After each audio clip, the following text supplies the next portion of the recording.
So we have some basic understanding of what the black hole should look like. There are some predictions from general relativity, for instance. And we also expect there a disk of gas, an accretion disk around this black hole. It has some background illumination by that hot gas. So the hot gas provides this background illumination, and in front of it we should really literally see the shadow which is carved out from the hot background light.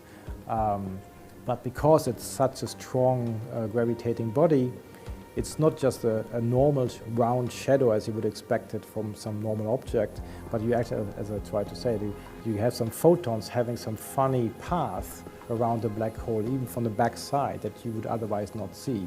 And that produces this very interesting shape of the black hole image.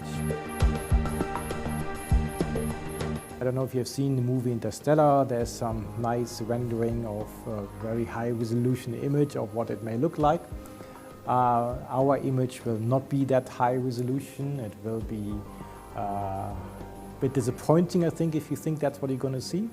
But it will hopefully still show that there's basic features of being bright on one side, dark on the other, with some halo around it, that would then indicate that there is an event horizon.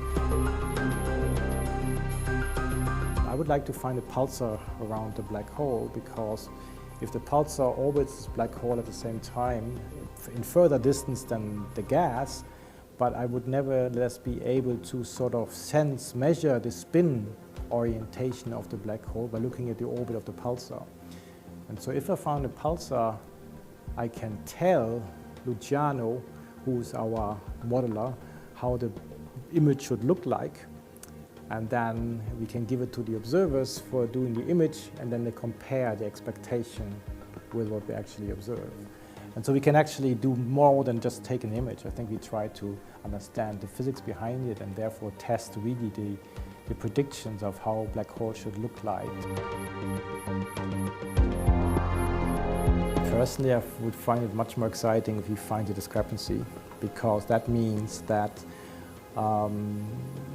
so far the theory is only an approximation to something truer or even more valid underneath.